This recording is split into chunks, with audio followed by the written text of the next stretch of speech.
have things to do, important things.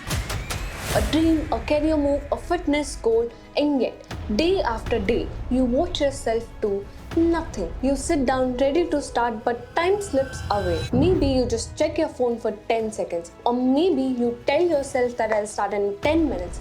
Or maybe suddenly you'll start cleaning your entire room, and before you know it, another day is gone. And the worst part, you know it's happening. You watch yourself procrastinate. You feel the guilt and you tell yourself, tomorrow I'll be better. But when tomorrow comes, the cycle repeats. Why? Because your brain isn't holding you back, it's trying to protect you. It avoids discomfort and clings on to what's easy and resists challenges. But here's the truth, you don't need to fight your brain. You need to outsmart it. And I have uncovered 5 game-changing strategies that make taking action feel more natural without stress or overthinking. Not complicated but simple shifts that help you finally break free from procrastination. By the end of the video, you won't just understand about procrastination, you will know how to exactly beat it. So if you're tired of feeling stuck, this video might just change everything for you. And by the way, I'm Kat, and if you're new here, welcome. And I put everything into creating content that actually helps you. And if you're serious about change, subscribe my channel and it would mean a lot. And now, let's get started with the video.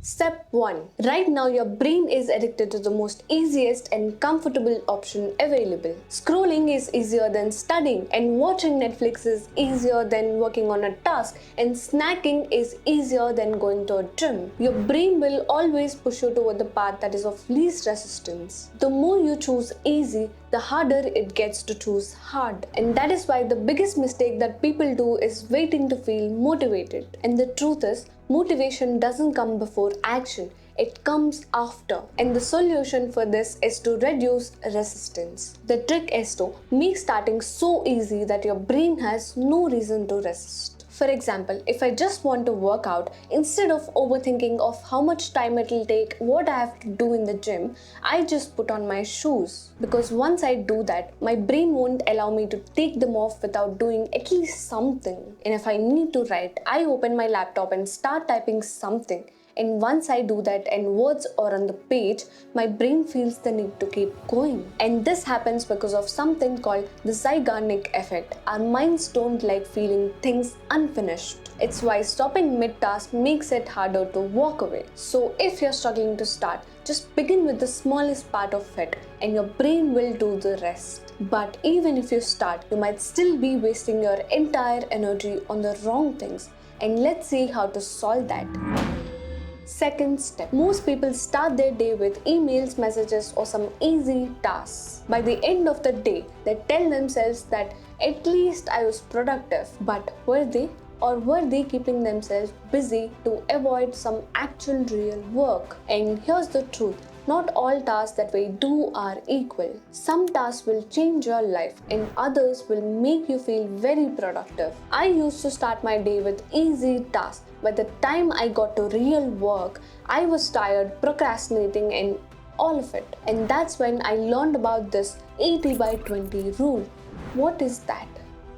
Let me tell you, 80% of your success comes from 20% of the work that you do. But most people spend their time on the wrong 80%. The actual solution for this problem is to identify your 20% and prioritize it. First, what are the top 1 to 2 things that make you move forward the most? And second, if you only completed one task today, what would make the biggest difference? And most importantly, do the hardest task first. No emails, no messages, nothing. Just straight to what actually matters. The longer you wait to do the harder task, the harder it gets. But even if you know what matters, if you don't manage your time right, it won't matter. Third step. Did you ever had a whole day to finish something and still didn't get it done? Then you are not alone. This happens because of time. Time itself is a trick your brain plays on you. If you have all day to do something, you will take all day. But if you have only 1 hour to finish something, you will finish it in 1 hour, right? And that's Parkinson's law. Work expands to fit the time that you give it. The problem is, most people don't set deadlines for themselves. And that's why their goals and tasks drag on forever. And the fix is to set artificial deadlines. Instead of saying, I'll work on this today, say I'll finish this by 2 p.m. Instead of saying, I need to clean my room, say I'll do this in 10 minutes. And instead of saying I need to study physics or something, say I'll study this chapter for 45 minutes at 2 p.m. And understand that when deadline is limited, your brain works faster. And that's why before an exam or an important work deadline, we tend to finish tasks faster in a less time. And when you give yourself a clear stopping point, starting feels less overwhelming. But let's be honest, even if you get started, staying consistent is an entirely different battle we all fight every single day, right? And let's see how to solve that. And the next step is about solving that.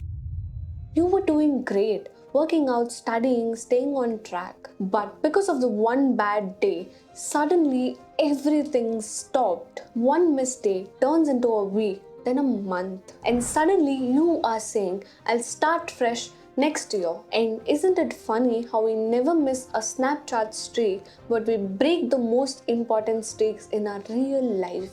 If you're doing this, don't worry. Here's how we can fix it.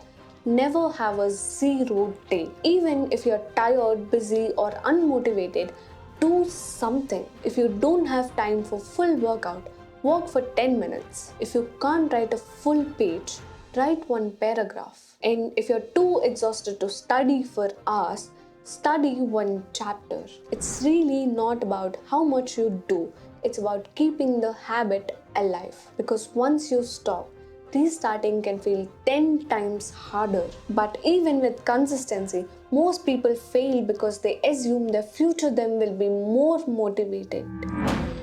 Fifth step, most people assume that their future self will be more motivated, that tomorrow they'll be different and next week they'll feel ready. But the truth is, your future self is as tired, as distracted, or as likely to procrastinate as you are today. The only way to break this cycle is to stop relying on tomorrow. The fix for this is to make success very inevitable. First, decide in advance. Instead of saying I'll try to work out tomorrow, say I'll work out at 5 p.m. in the evening. Second, remove all of your excuses. Lay out your gym clothes the night before and put your phone in another room while you're working or on do not disturb, and set up every single thing that you need in advance. And third, make starting automatic. The less that you have to think, the more likely you are to follow through. Because success isn't about motivation, it's about making it harder to fail than succeed. Right now you have two choices. Close the video and stay the same, or take one step forward towards real change. And which one will you choose? There won't be a perfect moment or no magical spark of motivation. It's just you, your goals, and the choice that you make right now. So what is it going to be? Let me know in the comment section. And if you found this video helpful, share it with someone who might actually need it, and subscribe my channel for more amazing content. And I'll see you in my next video. Bye bye.